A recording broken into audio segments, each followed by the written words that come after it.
What's up everyone, some guy here with another Alliance War video. Season 22, War number 3, we're going against PYCB. I want to say they're a Russian alliance, but I'm not too sure. But anyway, going to our usual path 5, we're up against Hitmonkey on Ebb and Flow Knockdown. I'll be using Nick Fury due to the damage overtime for bleed. I've taken this fight before, and most of the time I don't try to use my special so that Hitmonkey doesn't activate his passive abilities. But towards the end, or towards the middle, I am going to start using my specials because I have used Nick Fury's SP1 before, and it seems to actually, the disorientation seems to actually shut down Hitmonkey's passive abilities. But you will see here that it doesn't shut down in this fight, and somehow the Fury doesn't trigger on me either. I'm not exactly sure why. As you can see, this Hitmonkey is running suicides, so the recoil damage is helping, but still the protection is preventing us from doing a lot more damage, so this fight is going to take a little bit longer than usual. I'm also not punishing his SP1 just because in the past I have been late on punishing his SP1 before and have gone parried before.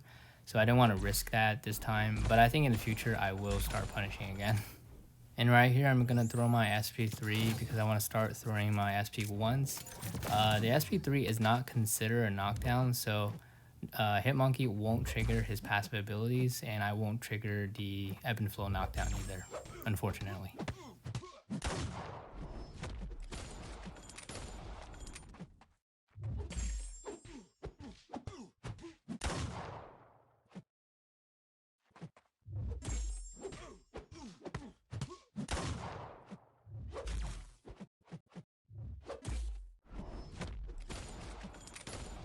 Okay, so after rewatching the video, I think I found out why the passive Fury didn't trigger on Nick Fury after I knocked out Hitmonkey.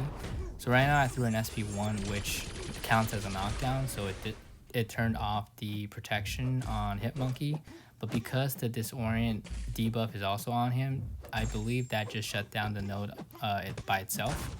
So because there's no timer for the passive Fury, the protection will never come back unless I throw like an SP2 or... yeah, unless right here I throw an SP2 there, I get the timer for the passive Fury back. So after the timer goes away, the protection will come back. So I think in the future I will just start spamming my SP1, as it seems like it does shut down the node itself. Also, I took a combo over there because I think I missed my parry. And Hitmonkey hits hard, as you can see.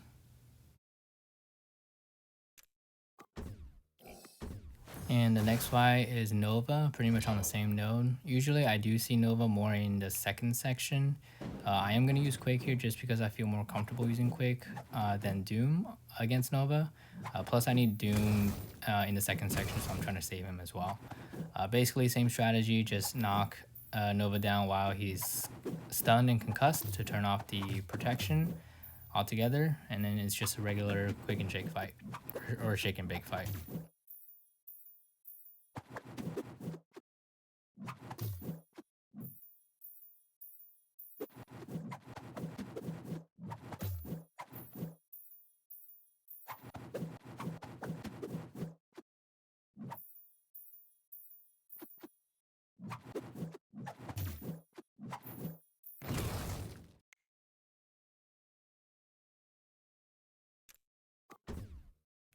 And the next fight here is Black Widow, Deadly Origin on, I think, Build-Up Fury, Steady Fury Build-Up, or Steady Build-Up Fury Power Alternator, and Heavy Hitter.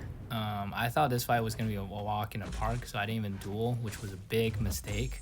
It looks like I was always too early on my parries on her first medium, so I was always not being able to parry her. And because of the Heavy Hitter, I'll be holding my block and she will be throwing her heavies and I have to dash back because she's unstoppable. I also forgot about her evade on her SP1, and you'll see me eat an evade later on as well.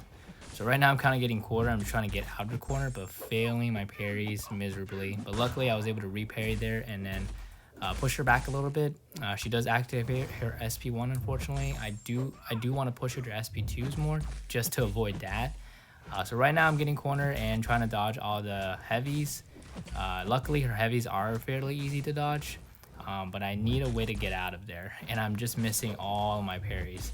Right there, I got really lucky and hit her when she was unstoppable, but luckily she dashed back instead of punish for me. So right there, I just threw an SP1 while she was unstoppable, and I got lucky that I was able to parry her when she tried to punish me back. Finally, I was able to kind of get out the corner a little bit and try to push her back, but right now she's kind of almost to an SP3, and I need to bait her out her special 2. Her specials are pretty aggressive and does lunge forward a lot, so right now I'm kind of getting close to the corner. It's just not looking good. I'm just taking this full SP2 on the block in the corner here. And I didn't know when it ended, so I just held my block, and of course she kept going in at me. But luckily I was able to finish there. It was kind of a very sketchy fight. And next fight here is Mojo. I think it's on Power Snack and Backup Recovery. Yeah. Oh man, this fight is super cringe. Feel free to skip this fight if you like. For some reason, I thought Heavy Parry or Quick and Bake would trigger the power gain less because I'm not getting a buff, so I won't get a degen.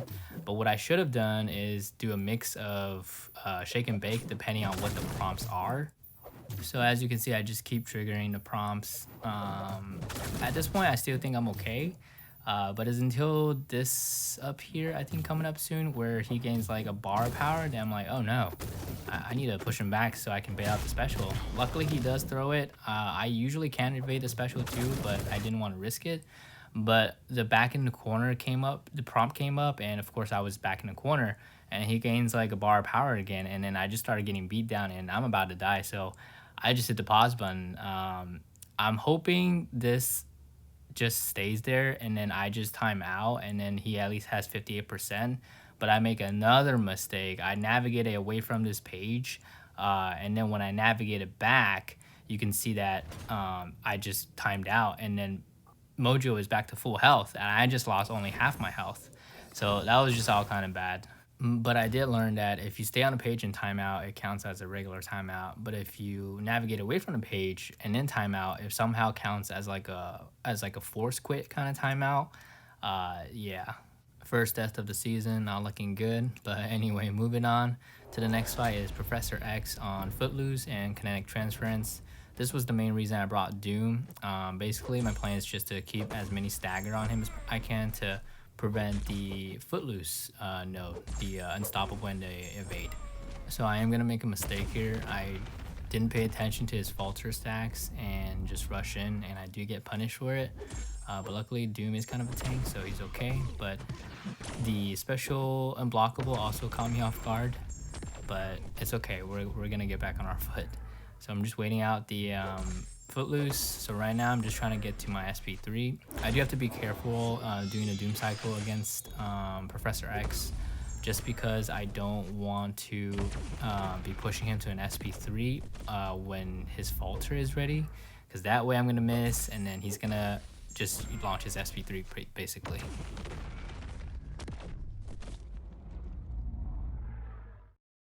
Okay, his falter stack is around 8 right now, so I'm gonna launch my SP3. I think that's enough time for me to finish my Doom cycle before his falter is ready again.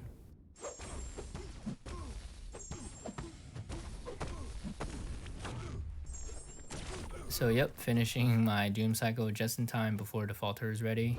So right now I'm just gonna trigger the falter again and try and get back to another SP3 and finish the fight.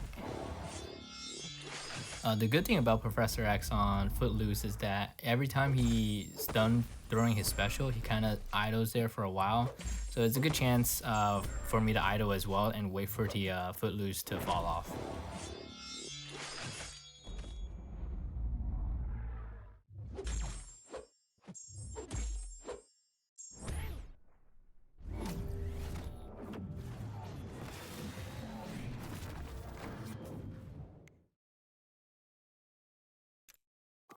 And moving on to the next fight in section 2 is Airwalker. Seeing a lot of Airwalkers lately in War. It's an ebb and flow intercept. Now that I know how to fight him pretty well with Doom, Doom Cycle can just rinse him through.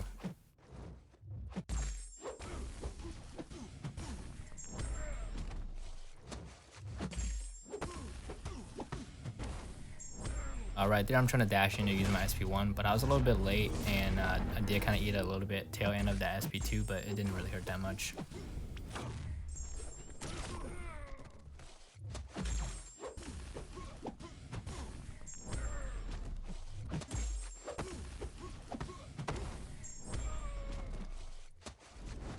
His SP1 is super slow. I sometimes do get caught just because I dashed too early.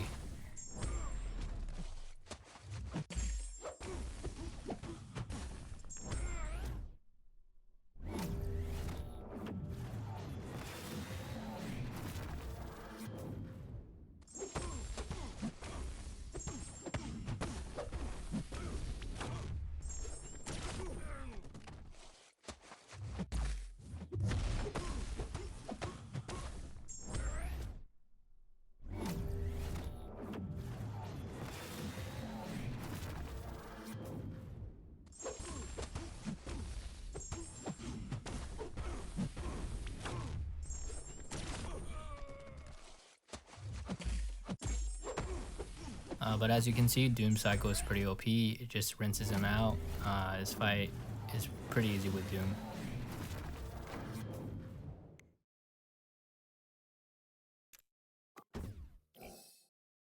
And next fight is Mr. Sinister on Ebb and Flow Intercept and Redouble Determination. I don't see him place on this node a lot. I want to say it's a diversity placement, but I'm just going to go in with Quake. I think Mr. Sinister does have a fairly high physical resistance because it does take Quake quite a while to finish the fight.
And moving on to Mini Boss Island, I would just be taking one fight. It's Mole Man on Stunning Reflection.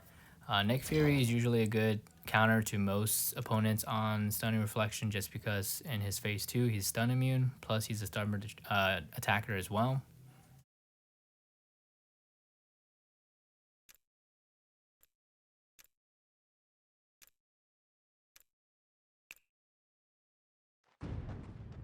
I think I'm just gonna take this fight normal. I don't like the idea of purposefully dying to get into Nick Fury's second phase at the start of the fight.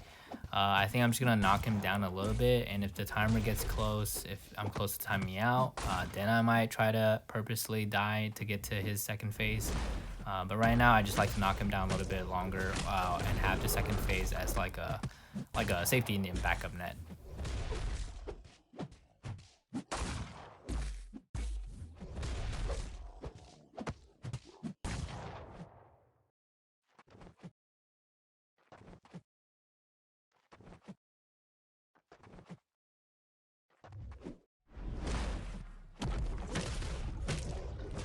But I guess it doesn't even matter towards the end because you'll see me getting clipped soon. I thought I saw an opening for intercept, but I was wrong. He was unstoppable, and he clipped me and pushed me to second life. So I guess that'll kind of work out. And also I found out that pairing his shock projectile here, you actually take a less damage than pairing his medium attacks.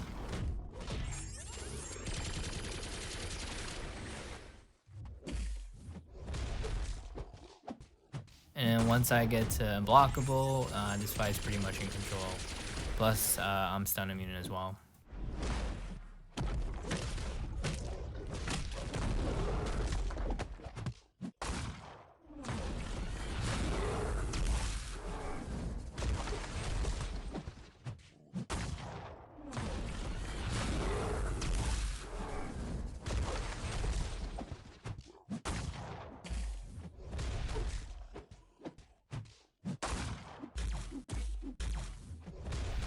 And he's down.